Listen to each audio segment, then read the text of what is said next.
desarrollo en condiciones, ¿no? Como un asentamiento humano.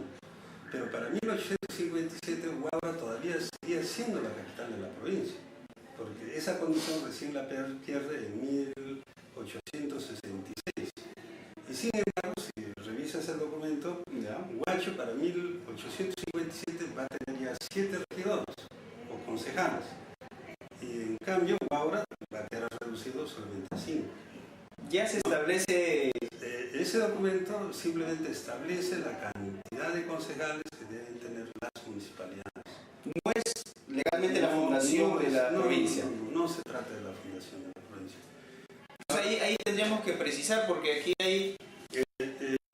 Si se lee considerando el artículo, no simplemente se está señalando. Dice, ¿no? Vamos a dar lectura, doctor. Dice, considerando que para la formación del registro cívico, base fundamental de las elecciones populares y para satisfacer las necesidades locales de la administración pública, es indispensable y urgente crear, ¿no?, desde luego, las primeras municipalidades establecidas por la Constitución. Se habla de crear, doctor. No, pero las municipalidades ya existían.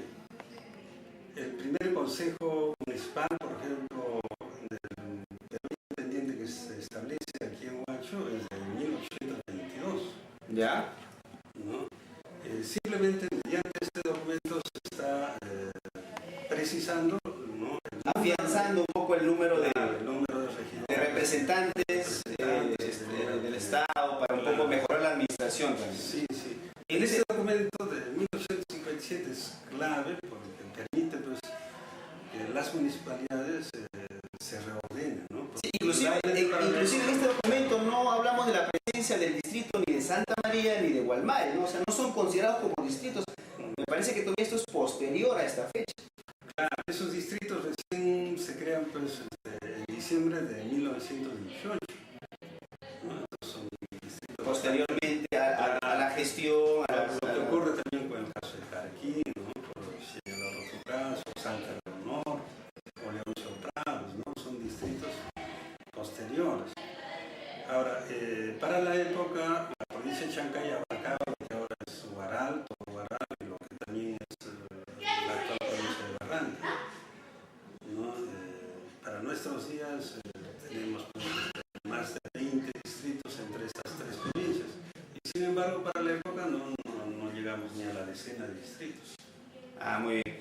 Bien, doctor, es interesante conversar, porque justamente Huacho en estos tiempos tiene muchos migrantes. Nosotros mismos somos migrantes. ¿A cuánto aproxima ya de un 100%, doctor, usted, a la observación, a la investigación que hace? ¿Cuántos migrantes de otras ciudades del Perú, sobre todo andinas, estarían en Huacho como parte, pues, del quehacer, de su vida, del desarrollo, ¿no?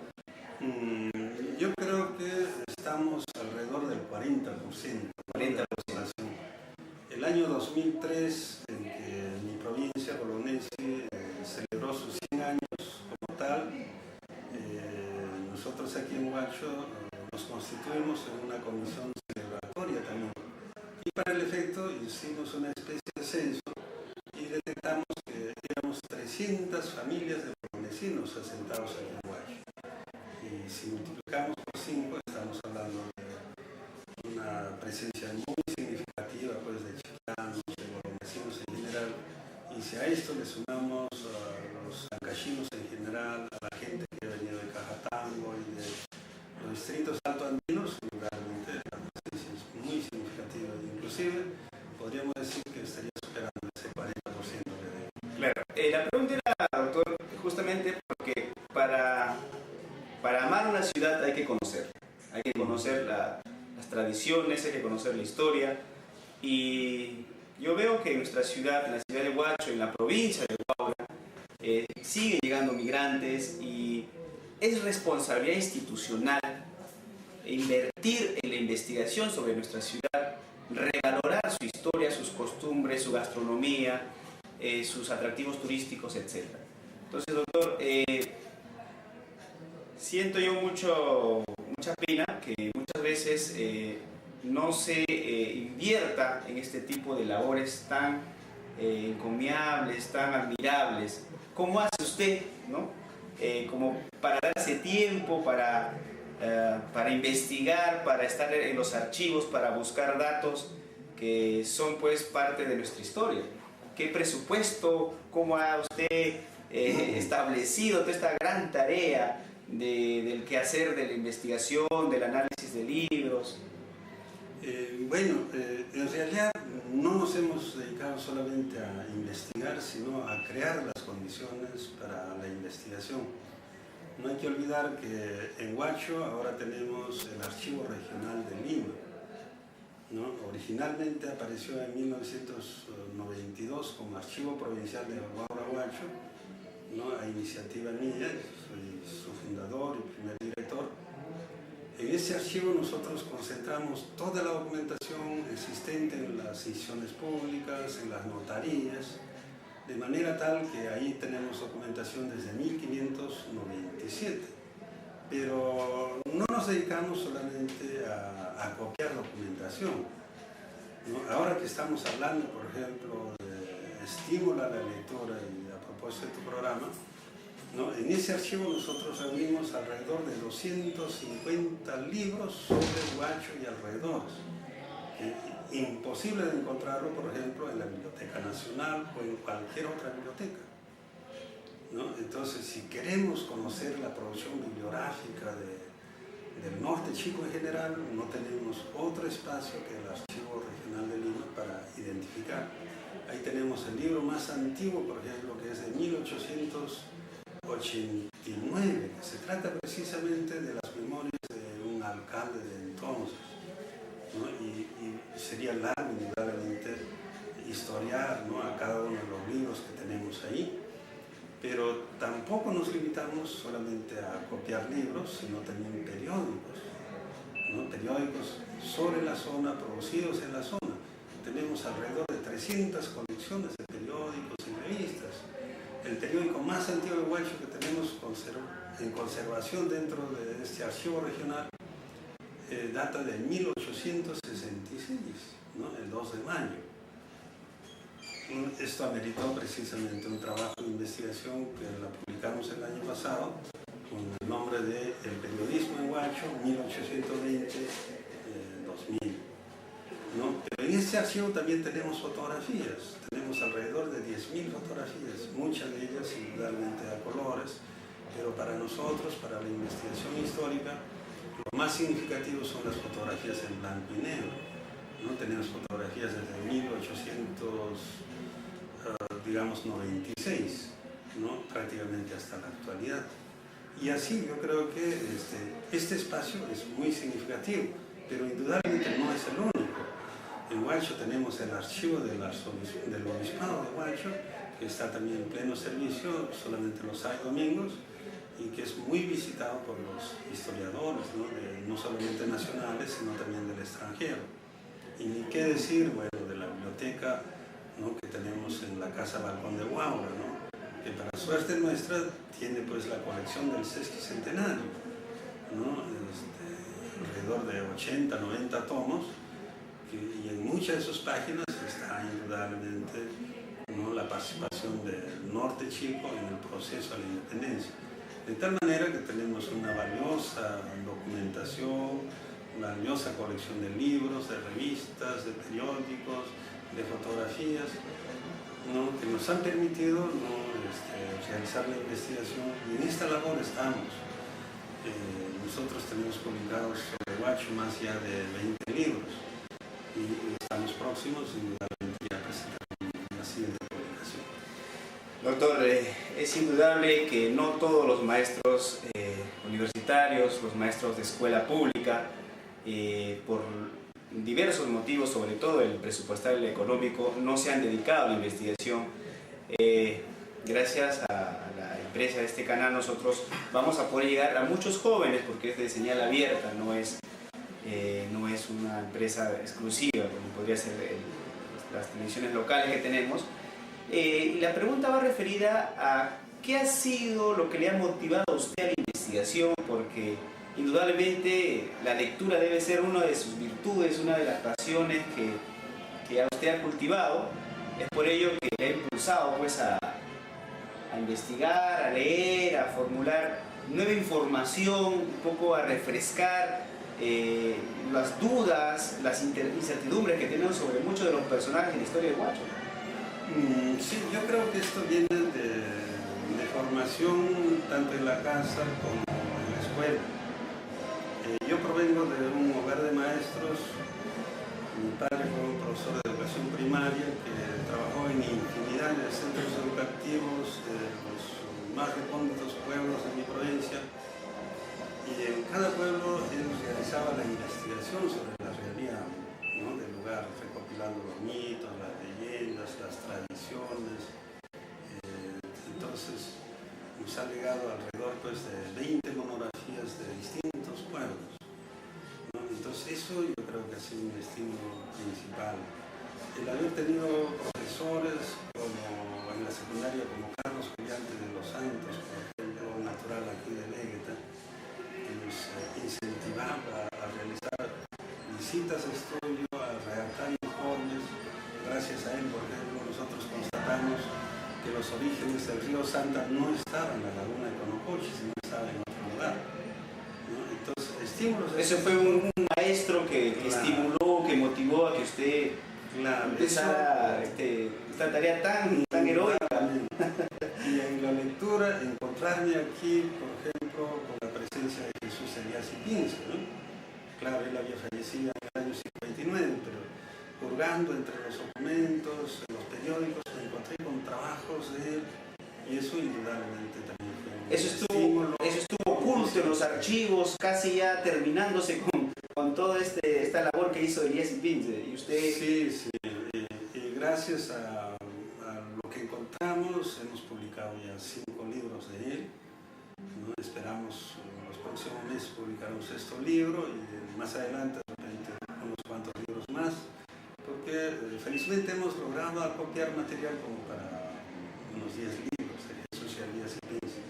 Él, por ejemplo, era un historiador ignorado, ¿no?, por los huachanos, por la gente de su propia tierra, como es Sayán, ¿no? Pero ahora ya tiene un mausoleo, hay un centro educativo que lleva su nombre, ¿no? Entonces yo creo que hemos contribuido a revalorar también a Jesús Elías y Pince, como hemos contribuido a revalorar a otras figuras aquí del lugar, como es el caso de Irene Salvador, por citar un caso, ¿no? Ya que nuestra tesis de maestría fue precisamente sobre los movimientos huelguísticos que renacieron pues, a la República, ¿no?, en 1916-1917, teniendo como escenario, ¿no?, a Huacho, y cuyas derivaciones son precisamente el surgimiento pues, de los distritos de Guarmay y Santa María. Bien, doctor, vamos a volver a la ciudad de Huacho, ¿no? Doctor, dentro de la historia de Huacho, ¿cuál es la importancia de esta ciudad en el proceso del virreinato en la colonia? ¿Qué información nosotros podemos compartir con nuestros amigos televidentes dentro de las investigaciones que se ha hecho? Fue un reducto de indios donde la actividad era muy intensa, hubo algunos personajes en esa época que ya asosaban un poco el tema de la búsqueda de independencia, hubo montoneros, hubo presencia de alguna rebelión dentro de las investigaciones que ha hecho. Bueno, este es un tema que está en proceso de investigación en la medida en que la documentación recién va apareciendo, ¿no? Tenemos valiosa documentación dentro del archivo regional que por el estado de conservación en que están estos no los podemos todavía revisar. Pero sí hay material para investigar. Hay indudablemente usted, material, ¿no? Muchos estudiantes que podrían, de la universidad podrían, con todos los parámetros, con todos los cuidados, hurguir un poco, buscar y encontrar la información que todavía está un poco escasa, ¿no? Sí. En el caso del Archivo Regional de Lima, lo que tenemos es documentación que requiere todavía restauración. Y la restauración significa pues, un alto costo. Yo entiendo que las actuales autoridades están en búsqueda de un financiamiento externo para realizar esta labor. Ahora, en el caso del Archivo del Obispado sí se ha avanzado enormemente. Ya se está culminando el proceso de digitalización de toda la documentación que ahí se conserva. Y por suerte, indudablemente, las autoridades eclesiales han puesto todo el empeño, cuentan con un archivero profesional que se está dedicando a este trabajo. Y yo creo que es un ejemplo para todos los obispados de la República. A imagen y semejanza de Huacho, por ejemplo, en Huaraz ya se están dando los pasos iniciales para organizar el archivo del obispado, como ocurre también en Cajamarca, en Chachapoyas, por citar algunos casos. De manera tal que en cuanto a establecimiento, a conservación de documentación, de material bibliográfico, Huacho ha dado un enorme paso y los temas coloniales yo creo que en los próximos años poco a poco los vamos a ir conociendo. Esperemos que con la buena providencia, doctor, usted sigue investigando. Doctor, Huacho en la independencia, ¿no? ¿Qué información podríamos compartir? Porque sabemos, por ejemplo, que esta ciudad fue una ciudad muy importante, por ejemplo, para los famosos desembarcos, ¿no? Antes inclusive de la llegada de algunos libertadores a nuestra ciudad. ¿Qué podría comentarnos sobre la independencia? Sí, yo creo que poco a poco vamos también desbrozando el camino y por lo menos sabemos que a inicios de 1819 el norte chico fue convulsionado gracias a la presencia de la escuadra de Lord Cochrane, que llega a nuestra zona entre fines de marzo e inicios de abril, ¿no? Va a ser auxiliado por los indígenas de Huacho, con víveres, con cantidad de información. Agua potable, que es lo que hacía falta, ¿no? Alimentos no perecibles. Y eso ameritó, ¿no?, el ajusticiamiento de 4 huachanos cuyos nombres no han logrado identificarse, ¿no? Entonces la presencia de Cochrane fue muy significativa, ¿no? Al extremo de que un poquito más hacia el norte, en Supe, el 5 de abril de 1819, los jóvenes, ¿no?, se alzaron y proclamaron la independencia del Perú. De forma espontánea, Claro, hay una efervescencia patriótica y se levanta. Motivados por la presencia de Cochrane, ¿no? Y ahí insurge, por ejemplo, la figura pues, de Vidal, ¿no? Francisco Vidal. Inclusive hubo una rebelión de esclavos, doctor, en la hacienda de Andahuasi, y eso es lo que se ha podido también algunos... Bueno, es probable que se hayan dado manifestaciones de esclavos en diferentes lugares. Que inclusive, la información, disculpe doctor, que inclusive hemos encontrado la información, la rebelión de esclavos es terminada por el mismo Lord Cochrane porque afirma y dice: yo no vine a liberar esclavos, yo vine a buscar la independencia de ciudadanos libres. Porque en esa época los esclavos eran considerados una mercancía, ¿verdad? Eso nosotros lo podemos encontrar en algunas, en la colección y algunas aseveraciones de algunos recopiladores. ¿Eso qué es cierto? Claro. Lo que ocurre es de que los que participan en estas gestas emancipadoras, los dirigentes fundamentalmente son pues, criollos. Y los criollos son beneficiarios también del sistema esclavista, ¿no? Muchos criollos son dueños de esclavos. Y naturalmente la pretensión de ellos no es abolir la esclavitud. Ellos no vienen a liberar a los esclavos, ¿no? Fue una aspiración del pueblo, de las clases oprimidas o los grupos sociales oprimidos, pero no era en realidad un objetivo de las escuadras libertadoras. Claro, el propósito de ellos no era, ¿no?, liberar a los esclavos, porque indudablemente estarían yendo contra sus propios intereses, porque ellos son beneficiarios del sistema esclavista, ¿no? Entonces lo que vienen es indudablemente a generar un cambio de conducción política, ¿no?, del territorio peruano. Entonces, como le decía, el 5 de abril de 1819 es un hito muy significativo a nivel nacional. Es considerado pues, Supe el primer pueblo donde se proclamó la independencia. Ahora, la escuadra libertadora... ¿Se podría afirmar eso, doctor? Porque eso genera controversia, porque dice, no, el primer grito de libertad, la proclama, fue el histórico distrito de Huaura en 1820, un 27 de noviembre, hay una oficialidad del libertador, lo otro fue un acto espontáneo, una efervescencia. esa vehemencia de la gente que vio posibilidades de tener la libertad, pero nada más, ¿no? Pero no hay que olvidarse que los gestos, ¿no? Como el 27 de noviembre de 1820 en Huaura o el 28 de julio de 1821 en Lima fueron simplemente gestos, fueron actos protocolares que indudablemente no significaron que ya el Perú estaba obteniendo la independencia. La independencia recién se logra pues en 1824, ¿no? Pero para generar un estado de ánimo favorable al proceso. La moral del pueblo, de los grupos en armas. Para eso es, ¿no?, importante lo que ocurrió en Sucre, lo que ocurrió aquí en Huaura, en Lima y en diferentes ciudades del Perú. Pero eso fue como focos. Casi todos los pueblos del norte empiezan a proclamar su independencia.